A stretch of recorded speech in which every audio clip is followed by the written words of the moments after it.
O texto da palavra do Senhor diz assim: Ao anoitecer, depois do pôr do sol, o povo levou a Jesus todos os doentes e os endemoniados. Toda a cidade se reuniu à porta da casa, e Jesus curou muitos que sofriam de várias doenças.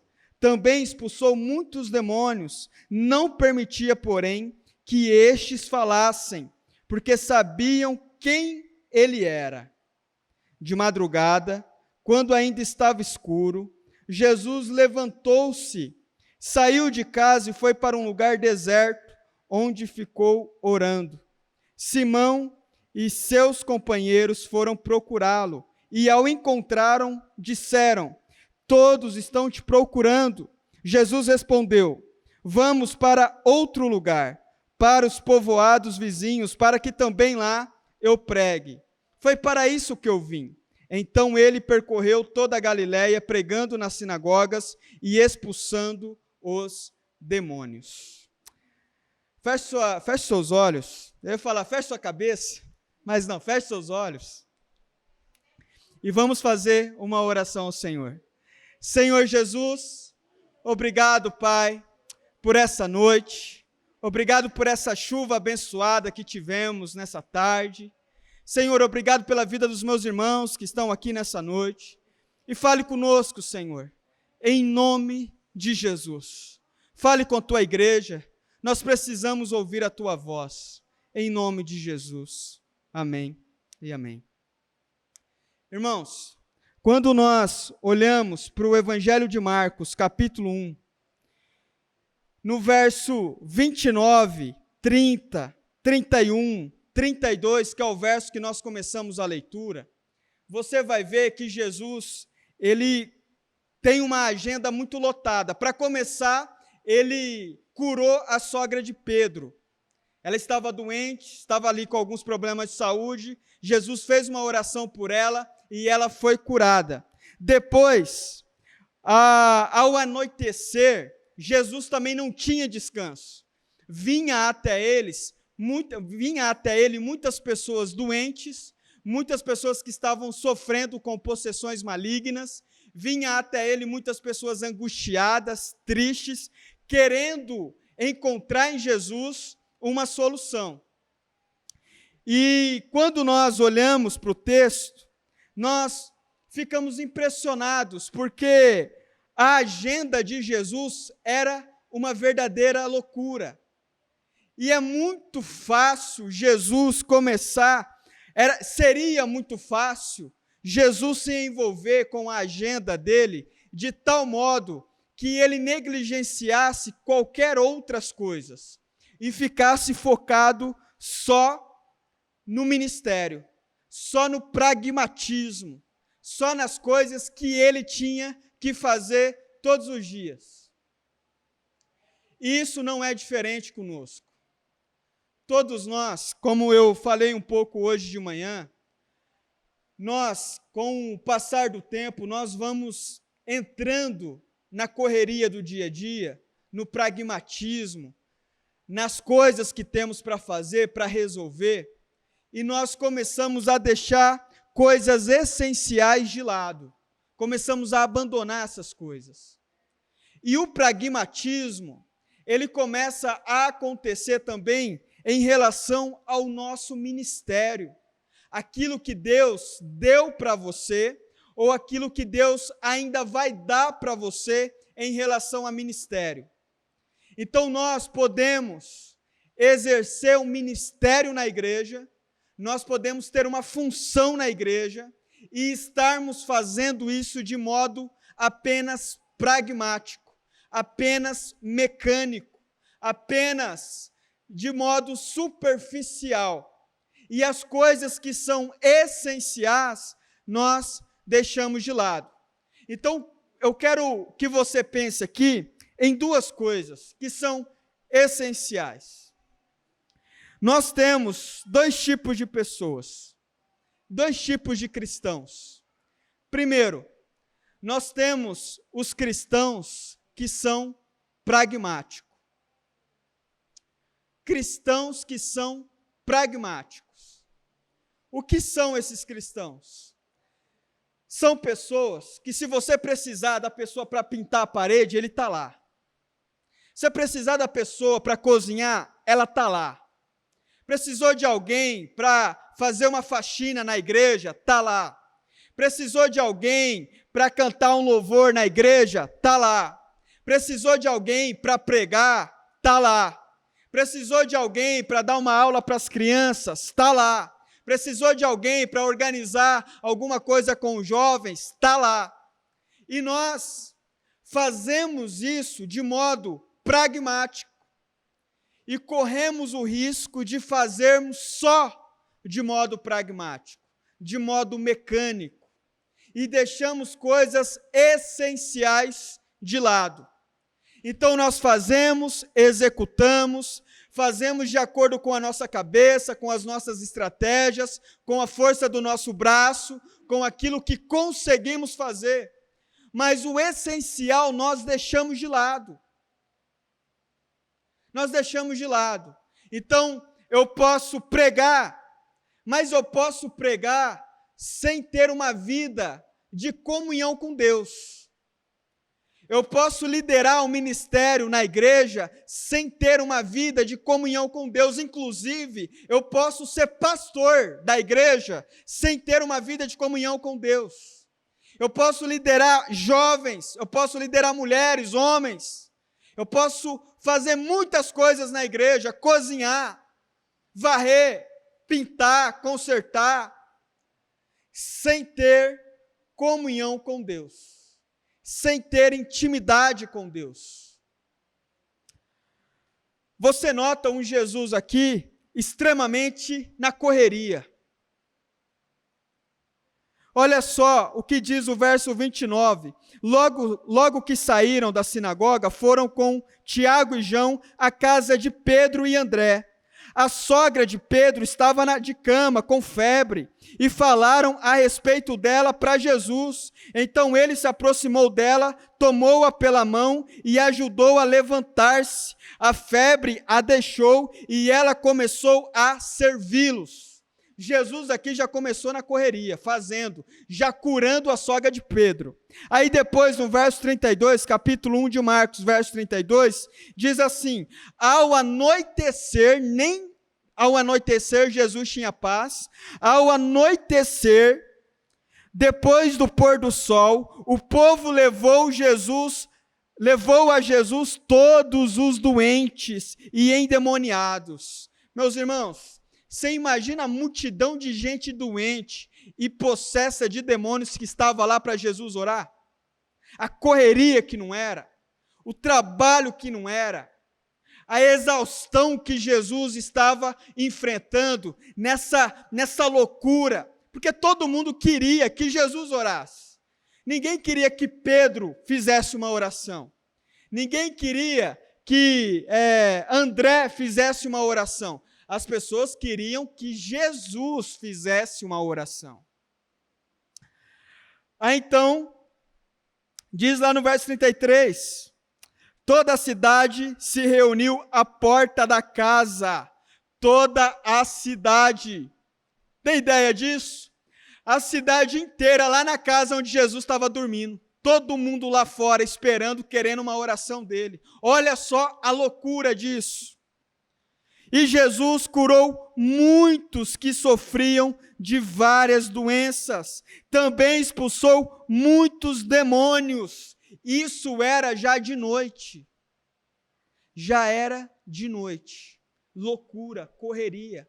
Aí você pode olhar e falar assim: poxa vida, Jesus é um homem extremamente pragmático. Jesus é um homem da atividade, só faz, e não para nunca. Aí então, no capítulo 1 de Marcos, verso 35, diz assim, olha só que interessante isso. De madrugada, quando ainda estava escuro, Jesus levantou-se, saiu de casa e foi para um lugar deserto, onde ficou orando. Ele teve a semana corrida, teve o dia corrido, manhã, tarde, noite. À noite tinha a cidade inteira na casa onde Jesus estava dormindo.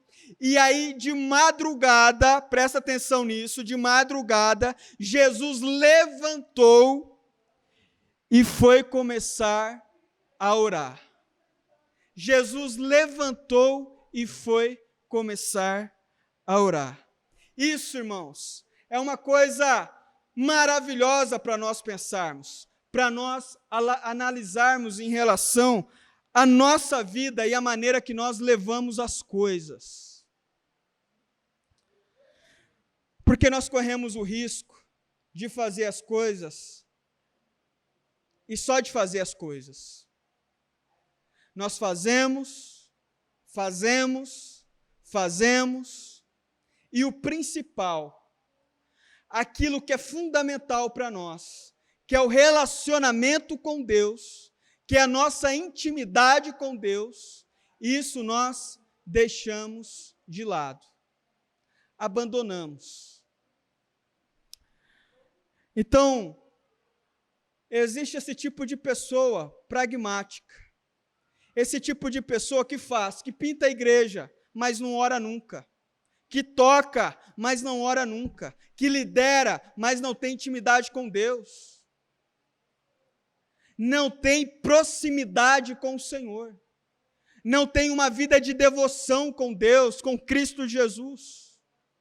E isso não é algo distante de nós. Talvez nós estamos vivendo isso. E por isso é importante o tempo todo nós nos analisarmos, refletirmos sobre como estamos nos comportando. Eu estou fazendo, eu estou pregando, eu estou pastoreando, eu estou liderando, eu estou ajudando a igreja em algum ministério. Como está a minha vida espiritual? Eu sou cristão. Talvez você olhe e fale assim, pastor, mas eu não tenho nenhum ministério na igreja. As minhas responsabilidades são em relação à minha casa, criação dos filhos, emprego, correria do dia a dia. Você também corre sérios riscos de viver uma vida no pragmatismo e longe de Deus. No pragmatismo e longe de ter uma intimidade com o Senhor. Então nós precisamos primeiro analisarmos acerca disso, pensarmos a esse respeito. Será que eu estou fazendo? Faço, executo, cuido do meu ministério lá na igreja. Mas isso não é o principal. Quando você um dia se encontrar com o Senhor, o nosso Deus não vai perguntar como que ficou a parede, como que ficou as redes sociais. Não é isso que Ele vai perguntar. Ele vai perguntar como que está o seu coração. Como está o seu coração, como está a sua intimidade com o Senhor. Mas também tem um segundo tipo de pessoa. Tem um tipo de pessoa que só tem vida devocional. É aquele tipo de pessoa que só ora, que só lê Bíblia, que só intercede, mas nunca faz nada. Ora, mas nunca age, nunca executa. Precisa da pessoa para pintar a igreja? Não, eu estou orando. Precisa da pessoa para dar um estudo bíblico? Não, eu não posso, eu estou orando. Precisa da pessoa para ajudar a limpar alguma coisa? Não, eu estou orando.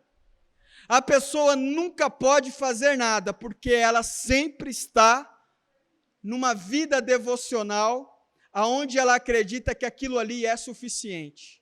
Aquilo ali basta, e ela não precisa de nada além daquilo ali. E isso é um engano terrível. A nossa vida devocional, ela precisa ser acompanhada de obras. A fé sem obras é morta. Se você estuda a Bíblia, se você tem conhecimento e você não passa esse conhecimento para ninguém, saiba de uma coisa, a fé sem obras é morta. você não está pregando para ninguém, você não está ensinando ninguém, você não está edificando ninguém, você não está orando pela vida de ninguém, a fé sem obras é morta. A igreja está precisando de ajuda, está precisando de pessoas, está precisando de voluntários, e eu não me comprometo porque eu estou orando lá na minha casa. A fé sem obras é morta. Então nós precisamos tomar cuidado para que não venhamos ficar nenhum desses extremos. Nem só a pessoa que faz tudo toda hora, mas nunca faz uma oração na vida. E nem só a pessoa que só fica orando, mas nunca coloca a mão na massa. Nunca se compromete. Nunca dá um passo de fé. Nós precisamos aprender com Jesus, com a vida de Jesus, porque quando olhamos para a vida de Jesus, o que vemos é um homem de oração e um homem que coloca a mão na massa. É um homem que levanta de madrugada para orar, mas é um homem que quando precisa fazer, precisa servir, precisa trabalhar, ele se levanta e vai fazer a função dele, porque é o que a palavra diz. E Jesus dá esse exemplo para nós por meio do seu testemunho vivo. Por isso que nós precisamos estar atentos em relação à maneira que estamos vivendo a nossa vida cristã.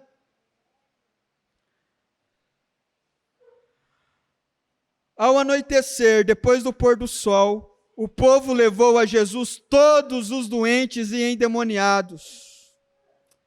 Toda a cidade se reuniu à porta da casa. E Jesus curou muitos que sofriam. Jesus não era um homem que ficava num lugar isolado, só orando, como se ele fosse uma espécie de monge. Ficava em cima de uma montanha lá, sozinho, orando a vida toda, sem fazer nada. Jesus, ele descia e se envolvia com a multidão. Ele se envolvia com as pessoas, ele andava com os discípulos, ele suava a camisa, ele fazia, ele realizava. E Jesus não era só esse homem pragmático, que em muitos momentos nós podemos correr esse risco de ser, que só faz, que só trabalha, que só quer ganhar o dinheiro no final do mês, que só quer realizar esse monte de coisas e negligencia a vida espiritual, a vida de intimidade com o Senhor. Nós precisamos tomar cuidado para não corrermos esse risco. Precisamos tomar cuidado para não cairmos nesses extremos. Temos que regar as nossas atividades com a oração. Regue o seu ministério com a oração. Regue o seu trabalho com a oração. Regue a sua vida lá na sua casa com oração. Verso 35. De madrugada, quando ainda estava escuro, Jesus levantou-se, saiu de casa e foi para um lugar deserto, onde ficou orando. De madrugada, ainda estava escuro. Poxa, mas Jesus precisava fazer isso? Jesus precisava? Ele sentiu que precisava e ele fez. E nós, na nossa soberba ou na nossa imaturidade, nós achamos que não precisamos. Nós achamos que dá para levar o ministério sem isso aqui. Nós achamos que dá para levar a vida cristã sem isso aqui. E lá no final vai dar tudo certo. Nós achamos.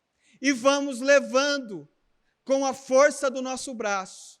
Vamos executando com a força do nosso braço. Até chegar o momento em que nós, então, nos cansamos. Ficamos fadigados, exaustos, desanimados, sem vontade de fazer absolutamente nada mais para o Senhor, porque nós negligenciamos a nossa relação com Deus. Que você não venha cometer esse erro. Eu não sei qual é o motivo que pode te levar a levantar de madrugada. Jesus estava vivendo aqui um momento muito intenso, era muita gente doente ali, precisando de oração, era muita gente endemoniada, precisando de oração, e Jesus estava tendo ali uma carga espiritual muito forte, e ele precisava se ligar com Deus, para que ele pudesse ser fortalecido. Quem é nós para não nos ligarmos a Deus? Quem é nós para acharmos que podemos levar a nossa vida sem essa relação com Deus? Quem é nós para levarmos uma vida sem oração, sem clamor, sem intimidade com o Senhor, de maneira mecânica, de modo que até as nossas orações podem se tornar mecânicas? Hoje de manhã eu contei uma história que eu ouvi há um tempo atrás de um pastor, que ele já tinha lá os seus 70, 80 anos, e ele era um pastor bastante conhecido pela oração. Então muitos irmãos vinham até esse pastor para ele orar. Terminava lá a pregação no final do culto, tal, e aí de vez em quando vinha algum irmão ali e falava assim: pastor, ora por mim, estou precisando de uma oração. E aí então veio uma mulher, depois que acabou o culto, veio uma mulher até o pastor pedindo uma oração. E aí essa mulher chegou no pastor e falou assim: pastor, eu queria pedir para que o senhor fizesse uma oração por mim. Aí ele, todo amoroso com aquela mulher, falou assim: tá bom, irmão, vamos orar assim, vamos nos colocar de joelhos. E aí a irmã faz uma oração por nós dois. Aí ela olhou assim para ele, e aí os dois se ajoelharam, e aí ela fez uma oração. E ela falou assim: Senhor Jesus, eu peço para que o Senhor esteja abençoando a vida do pastor, peço para que o Senhor esteja abençoando a minha vida também, as nossas famílias, o Senhor sabe a dificuldade que cada um de nós tem passado, cuide de nós, em nome de Jesus, amém. Aí o pastor olhou para ela e falou assim: irmã, você não orou, faça uma oração por nós dois. Aí então, a mulher ficou assim meio sem jeito. Aí ela fechou o olho de novo, agora com um pouco mais de calma, ela começou a fazer uma oração. E ela falou assim: Senhor Jesus, estou aqui eu e o pastor, peço para que o Senhor esteja cuidando da vida do pastor, cuidando da minha vida também, abençoando. O Senhor sabe as dificuldades que nós temos passado, aquilo que nós precisamos, que o Senhor possa entrar com providência, em nome de Jesus. Amém. Aí o pastor olhou para aquela irmã e falou assim: irmã, você não orou, faça uma oração por nós dois. Aí a irmã olhou, regalou o olho daquele tamanho assim, ficou meio sem graça. Ela falou: amém, pastor, então vamos orar. Aí ela fechou o olho junto com o pastor e ela começou a chorar compulsivamente. E ela não conseguia falar nada, ela só conseguia chorar. Aí depois de alguns minutos, eles se levantaram, o pastor olhou para aquela mulher e falou: agora você orou. Isso é fundamental para nós, porque nós fazemos as coisas de um modo tão pragmático, que as nossas orações são pragmáticas, aquela coisa mecânica, fria, sem sal, sem açúcar.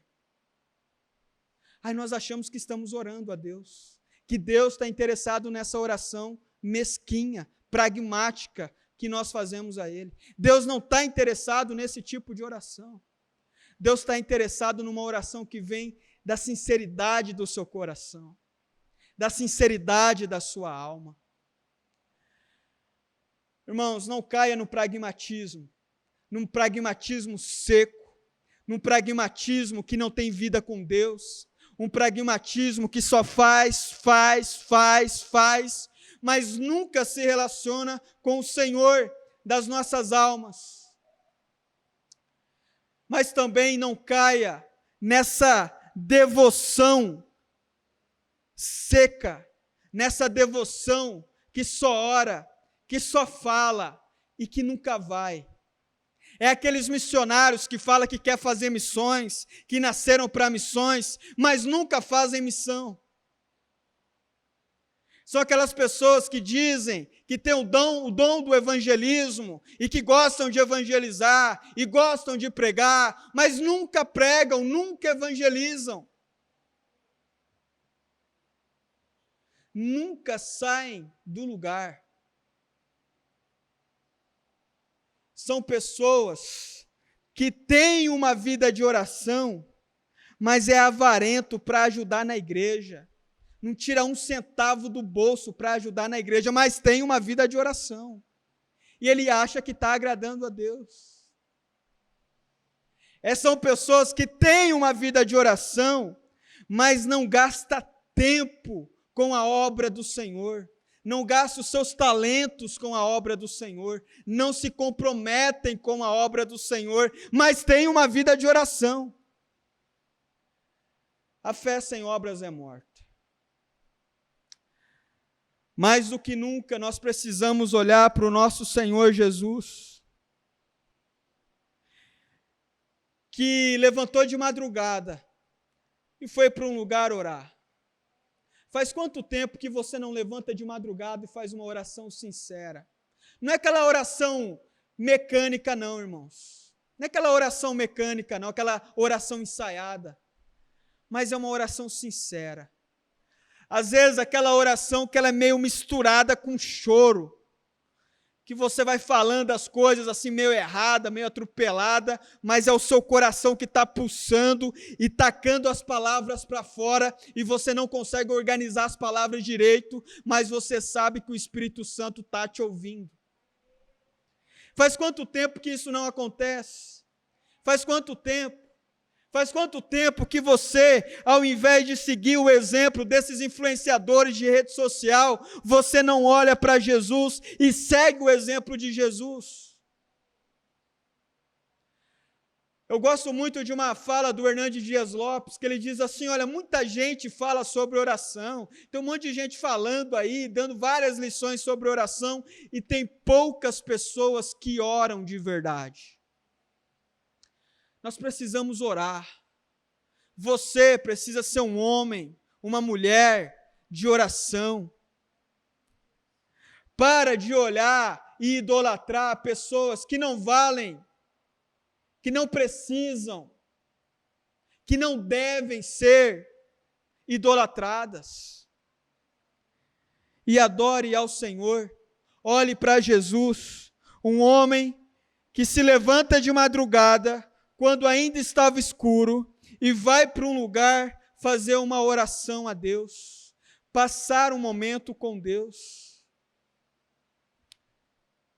Simão e seus companheiros foram procurar Jesus. E quando encontraram Jesus, disseram para ele, todos estão te procurando, mestre. Jesus respondeu, vamos para outro lugar, para os povoados vizinhos, para que também lá eu pregue. Foi para isso que eu vim. Jesus trabalhou o dia todo. À noite, de madrugada, ele vai se fortalecer, passar um tempo com Deus. Nós precisamos passar um tempo com Deus. Essa coisa de ficar só fazendo, uma hora vai te matar, meu irmão. Uma hora vai matar a sua alma. Uma hora vai matar o seu espírito. Essa coisa de só ficar ali, nesse pragmatismo, tem hora que nós precisamos parar e passar um tempo com o Senhor. Note, Jesus levanta de madrugada mais cedo do que os outros e vai orar. Logo em seguida, ele é encontrado pelos discípulos e ele diz, agora nós vamos para os povoados vizinhos, para que a gente possa pregar o evangelho para outras pessoas, porque foi para isso que eu vim. Jesus, ele tem uma missão, é pregar o evangelho. Você talvez tenha uma missão, você tem um ministério.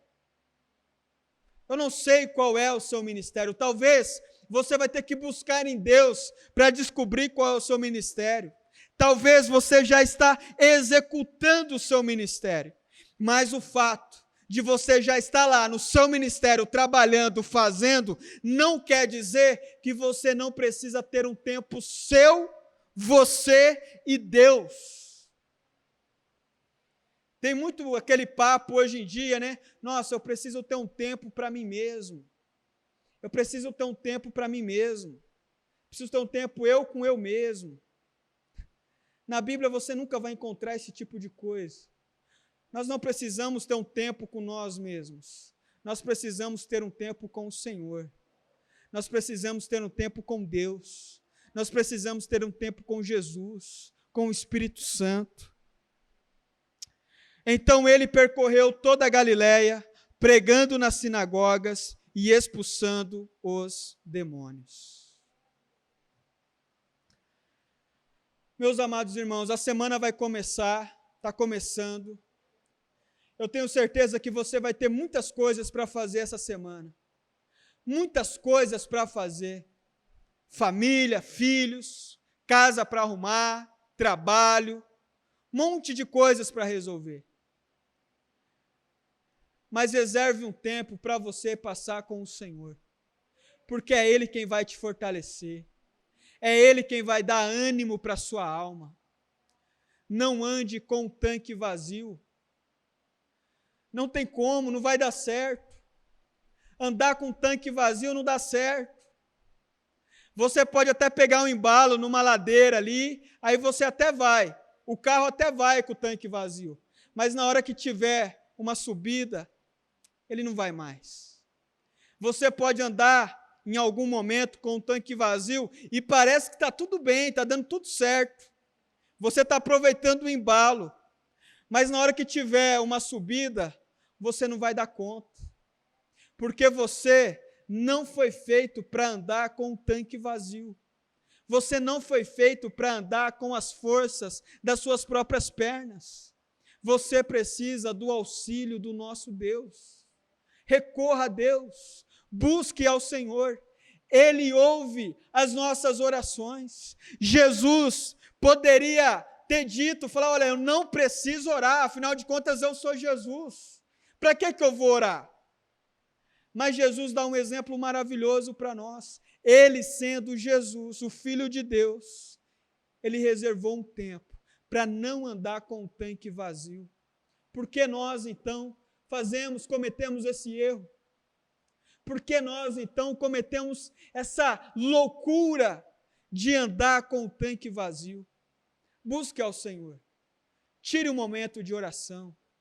Tire um momento de intimidade com Deus. Na madrugada, seja de manhã, seja à tarde, faça o seu horário. Você não precisa ir levantar toda a madrugada, ver um horário que fica bom para você, mas jamais ande com o tanque vazio. Isso vai te matar cedo ou tarde. Isso vai prejudicar a sua alma. Isso vai fazer mal para o teu espírito. Não ande com o tanque vazio. Nós precisamos dessa intimidade com o Senhor. Nós precisamos dessa intimidade com Deus. Nós precisamos pedir todos os dias, Senhor, me ajude, porque o dia amanhã vai ser cheio. É o que Jesus fez. Teve um dia lotado até a noite. Foi dormir, levantou de madrugadinha, foi fazer uma oração. Senhor, me fortaleça, porque o dia hoje vai ser cheio. Nós precisamos, irmãos. Nós estamos agora nos organizando. Essa semana agora nós vamos começar a mexer com o salão lá, arrumar, organizar algumas coisas. E a oração que eu tenho feito a Deus durante todo esse tempo, Senhor, ajude para que os meus irmãos não caiam no erro de cair no pragmatismo vazio, de cair no pragmatismo seco, de cair no pragmatismo que está longe do Senhor, fazendo, mas nunca tendo um tempo de intimidade com o Senhor, porque isso vai fazer mal para os meus irmãos. Andar com o tanque vazio vai fazer mal para a sua família, vai fazer mal para o seu casamento. Um marido que está andando só na força do seu braço, sem se relacionar com Deus, cedo ou tarde esse marido, ele deixará de ser bênção para sua esposa e ele será um tormento para sua esposa. Esposas que estão andando com o tanque vazio, cedo ou tarde deixarão de ser bênção na vida do marido e começarão a ser tormento, começarão a ser um peso, começarão a ser um fardo. Se você estiver precisando de ajuda, peça oração, peça para que o seu marido ore com você, peça para que a sua esposa ore com você, peça para que algum amigo faça uma oração com você, peça para que algum líder faça uma oração com você, se você estiver se sentindo fraco, sem força, mas não corra, não cometa o erro de achar que você dá conta sozinho. Nós não damos conta. A gente vai bem até uma parte, mas daqui a pouco começa a dar problema. Daqui a pouco vai ficando evidente que estávamos andando com o tanque vazio. Eu quero fazer uma oração com você nessa noite, para que o Espírito Santo de Deus possa fortalecer você, para que essa semana possa ser uma semana diferente na sua vida, para que essa semana o Espírito Santo, olha só, presta atenção nisso, hein? A minha oração nessa noite vai ser para que o Espírito Santo incomode o seu coração para você levantar de madrugada e fazer uma oração maravilhosa, para você fazer uma oração que você nunca fez a Deus, uma oração sincera, uma oração abençoada. Coloque-se de pé. Vamos orar ao Senhor.